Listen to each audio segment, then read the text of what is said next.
জিকির করে চাবুকটা পিটাইতে পিটাইতে কালো চামড়া গুলো ফেটে গেল, রক্ত ঝরতেছে। আবু জেহেল ডেকে বলে, বেলাল রে, চাবুকটা পিটাইতে পিটাইতে কালো চামড়া গুলো ফেটে রক্ত ঝরতেছে, তারপরে কি আব্দুল্লাহর বেটা মুহাম্মদ সাল্লাল্লাহু আলাইহি সাল্লামের কালেমা ছাড়বি না? হযরত বেলাল ডেকে বলে, আবু জেহেল রে, মারতে মারতে যদি মেরেও ফেলে দাও, জীবনটা দিতে রাজি, বিশ্ব নবীর কালেমা ছাড়তে রাজি নাই। চিৎকার মেরে বলেন সুবহানাল্লাহ। এইবার আবু জেহেল ডেকে বলে, বেলালের পায়ে রশি লাগাও। হযরত বেলালের পায়ে রশি লাগাইয়া আরবের উত্তপ্ত গরম বালিগুলো এত গরম, চাল দিলে মুড়ি হয়ে যাবে এত গরম, সেই উত্তপ্ত গরম বালিতে ছেঁচড়াই নিয়ে ঘোরা গেল, বাবলা গাছের কাটা গেল, জিহ্বার বিরুদ্ধে পেরেকের মতো মারা হলো। এত জুলুম নির্যাতন করার পর বিকেল বেলা ডেকে বলে, বেলাল রে, চাবুক দিয়ে পিটাইলাম, পায়ে রশি লাগাইয়া নিয়ে ঘুরলাম, বেলাল রে, এত কষ্ট করে দেওয়া হলো, তারপরে কি নবীর কালেমা ছাড়বি না? হযরতে বেলাল ডেকে বলে, আবু জেহেল রে, মারতে মারতে যদি মেরেও ফেলে দাও, বেলালের নিঃশ্বাস থাকবে যতদিন, বেলাল ইসলামের পথে টিকে থাকবে ততদিন। বলেন আল্লাহু আকবার। আবু জেহেল এবার ডেকে বলে, যুবকেরা যাও, কয়েকজন মিলে বিশাল বড় একটা পাথর নিয়ে আসা, বেলালের বুকের উপরে চাপায়া দাও। বিশাল বড় একটা পাথর নিয়ে আসা হযরতে বেলালের বুকের উপরে যখন চাপায়া দাও হলো, বাজান আবু জেহেল ভাবলো এই পাথরের চাপার আঘাতে বেলাল মারা যাবে, এই কথা ভেবে কাফেররা চলে গেল। হযরতে বেলালের বুকের উপরে পাথর, চোখের কোনায় পানি, এরপরেও জিহ্বা নাড়ায়া জিকির করে কা। আরো জোরে বলেন তো কা। আপনাকে জিকির করার জন্য তো কেউ পিটাই না, নামাজ পড়ার জন্য কেউ তো পিটাই না, এরপরে আমরা কপাল পোড়া মুসলমান আল্লাহর জিকির করি না। জিকির করার জন্য আলাদা সময় লাগে না, রিকশা চালাতে চালাতে জিকির করা যায়, ফ্যান চালাতে চালাতে জিকির করা যায়, দোকানদারি করতে করতে জিকির করা যায়, জমিতে কাজ করতে করতে জিকির করা যায়, পথ চলতে চলতে জিকির করা যায়, যেখানে যে অবস্থায় থাকি সর্বদাই জিকির হবে কার? হাদিস শরীফের ভিতরে আছে, যার জিহ্বাটা আল্লাহর জিকিরে ভিজে থাকে, ওই জিহ্বাওয়ালা মানুষ কোনদিন জাহান্নামের আগুনে জ্বলবে না। চিৎকার মেরে বলুন সুবহানাল্লাহ। আযকুরুনি আযকুরুকুম ওয়াশকুরুলি ওয়ালা তাকফুরুন। বান্দারে, তোমরা আমি আল্লাহকে স্মরণ করো, আমি আল্লাহ তোমাদেরকে স্মরণ করব। তাহলে সব সময় জবান দিয়ে জিকির হবে কার? আরো জোরে বলেন কার? এত নির্যাতন জুলুম করা হয়, তারপরে আল্লাহর জিকির ছাড়ে। জিকির করার জন্য পিটানো হচ্ছে, আর আপনাকে জিকির করার জন্য ওয়াজ করা লাগে। এটা দুঃখ না? আপনি মুসলমান, সবসময় জিকির হবে কার? জোরে বলেন কার? ভালো করে বোঝার চেষ্টা করবেন বাজান গো আমার। হযরত বেলাল বুকের উপরে বিশাল বড় পাথর, এরপরেও জিহ্বার আল্লাহর জিকির করে, চোখের কোনা দিয়ে পানি পড়তেছে, আর আল্লাহকে ডেকে বলে, আল্লাহ তুমি তো সেই আল্লাহ, ইব্রাহিমের জন্য যদি নমরুদের আগুনকে ফুলের বাগান বানায় দিতে পারো গো আল্লাহ, বুকের উপরে পাথর থাকার কারণে তোমার মতো মালিকের জিকির করতে বড় কষ্ট হয়, আল্লাহ তুমি কি পারো না বেলালের বুকের পাথরটাকে তুলার মতো নরম বানায় দিতে? হযরতে বেলাল দোয়া করতে দেরি, আসমানের মালিক আল্লাহ দোয়া কবুল করতে দেরি করে নাই, বেলালের বুকের পাথরটাকে আমার আল্লাহ তুলার মতো নরম বানিয়ে দিয়েছেন। বলুন সুবহানাল্লাহ। হযরতে বেলালের নিঃশ্বাসের সাথে পাথর ওঠে, আর নামে বলেন আল্লাহু আকবার। আশিকে রাসূল বেলাল, নবীর পাগল বেলাল। নবী যখন মক্কা নগরীতে পথ চলতো, একবার ডানে যায় একবার বামে যায়, আর ডেকে বলেন, বিশ্ব নবী ডেকে বলে, বেলাল একবার ডানে যাও একবার বামে যাও, ব্যাপারটা বুঝি না। হযরতে বেলাল ডেকে বলে, নবী গো, আপনি কালেমার দাওয়াত দেন, ইসলামের প্রচার প্রসার করেন, ওই কাফেররা হলো আপনার শত্রু, আপনাকে টার্গেট করে যদি তীর নিক্ষেপ করে, নবী আমি মনে করি ডান থেকে তীর নিক্ষেপ করলে ওটা যেন আমার বুকের ভিতরে ঢোকে, আবার বাম দিকে যায়, মনে মনে ভাবি বাম থেকে যদি তীর নিক্ষেপ করে, ওই তীরটা যেন সর্বপ্রথম আমি বেলালের বুকের ভিতরে ঢোকে। আমি বেলাল মারা গেলে ইসলামের ক্ষতি হবে না, আপনি নবী মারা গেলে ইসলাম আর মাথা উঁচু করে দাঁড়াইতে পারবে না। নিজের জীবন দিয়ে আগলায় রাখতেন রাসূলকে বেলাল। বলেন আল্লাহু আকবার। বিশ্বনবীর যেদিন ইন্তিকাল হয়েছিল, হযরতে বেলাল কেমন করেছিলেন জানেন?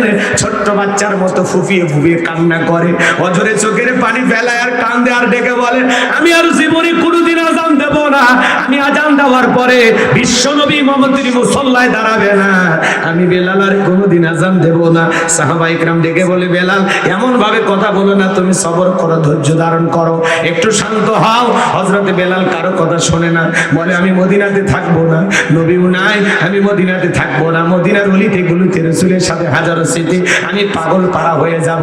বিশ্বনবী সোমবারে দিন ইন্তিকাল করলেন, তামাম পৃথিবী উম্মতকে কাঁদিয়ে মদিনার সবুজ গম্বুজের নিচে আজ আপনার আমার নবী শায়িত।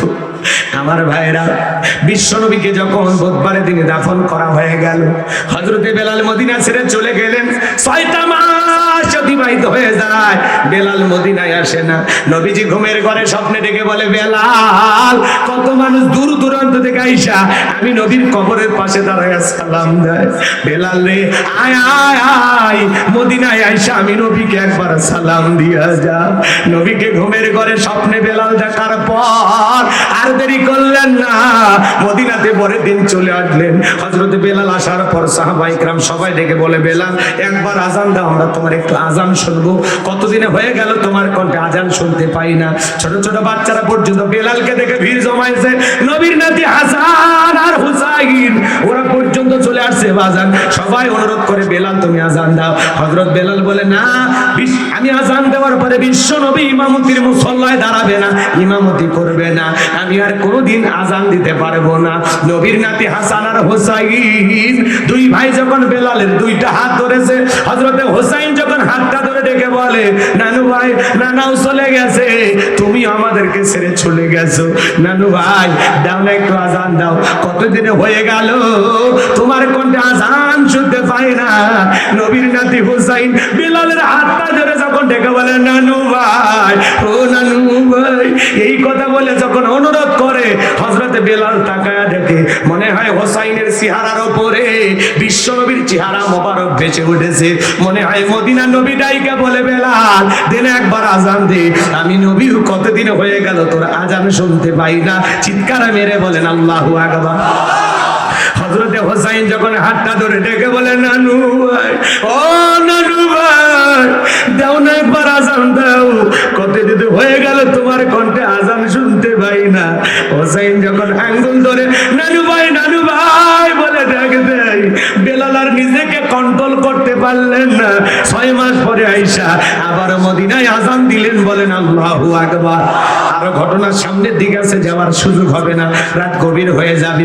আমি যে কথা বলতে চাচ্ছিলাম, আশিক রাসূল বেলাল, নবীর পাগল বেলাল, বেলালের উপর নির্যাতন জুলুমের খবর বিশ্ব নবীর কান মোবারক পর্যন্ত যখন পৌঁছে গেল, আমার নবী আবু বকরকে ডেকে বলে, আবু বকর, বেলালের কষ্টের কথা, জুলুমের কথা, নির্যাতনের কথা আমার আর সহ্য হয় না, যাও যাও তুমি আমার বেলালের জন্য একটা কিছু করো। হযরত আবু বকর উমাইয়ের কাছে যায়া কয়েক গুণ দাম বেশি দিয়া উমাইয়ার কাছ থেকে হযরত বেলালকে আযাদ করলেন, মুক্ত করলেন। বলেন আল্লাহু আকবার, আরো জোরে বলেন আল্লাহু আকবার। এই যখন ইসলামের অবস্থা, একদিকে সন্তান হারানোর ব্যথা, অন্যদিকে কাফেরদের সমালোচনা, আবার সাহাবায়ে কেরামদের উপর নির্যাতন জুলুম, এই জন্য নবীজির মনটা খারাপ, মুখটা মলিন, চোখের কোণা দিয়ে অশ্রু ঝরতেছে। বিশ্ব নবীর যখন মন খারাপ, নবীকে সান্ত্বনা দেওয়ার দায়িত্ব কার? আরো জোরে বলেন কার? আমার আল্লাহ ডেকে বলে, জিবরাইল, আমার বন্ধুর মা নাই, বাবা নাই, আমি ছাড়া আমার বন্ধুর আর কেউ নাই। এ জিবরাইল, আমার বন্ধুর মনটা হয়েছে ভারী, আমি আল্লাহ সইতে নাহি পারি, লাহু মাহফুজ থেকে সূরা কাউসার নিয়ে যায় আমার বন্ধুর উপরে নাজিল কর তাড়াতাড়ি। বলেন আল্লাহু আকবার। বিশ্ব নবীকে বলে, আনাস, আমার মনটা কেন খারাপ তোমরা জানো, কিন্তু আমার মুস্কি হাসি দেওয়ার কারণ হলো এই মাত্র আসমান থেকে জিবরাইল এসে আমার উপরে সূরা কাউসার নাজিল করলো। বলুন আল্লাহু আকবার। বিশ্ব নবী তখন সাহাবায়ে কেরামদের সামনে তেলাওয়াত করলেন, ইন্না আ'তাইনাকাল কাউসার ফাসাল্লি লিরাব্বিকা ওয়ানহার ইন্না শানিয়াকা হুয়াল আবতার। আল্লাহু আকবার। অনেকে দুই একজন ওঠা বসা করতেছেন, আসলে তাকাইলে দৃশ্যটা দেখতে খারাপ লাগে, এই আর কিচ্ছু না। আপনারা ওয়াদা দিয়েছেন না 12:30 পর্যন্ত ধৈর্য নিয়ে থাকবেন, ভাই এখনো কিন্তু সময় আছে, লাফাইয়েন না। একটু মেহরবানি করে 40টা মিনিট আছে, একটু সময় দেন। কষ্ট হচ্ছে আপনাদের?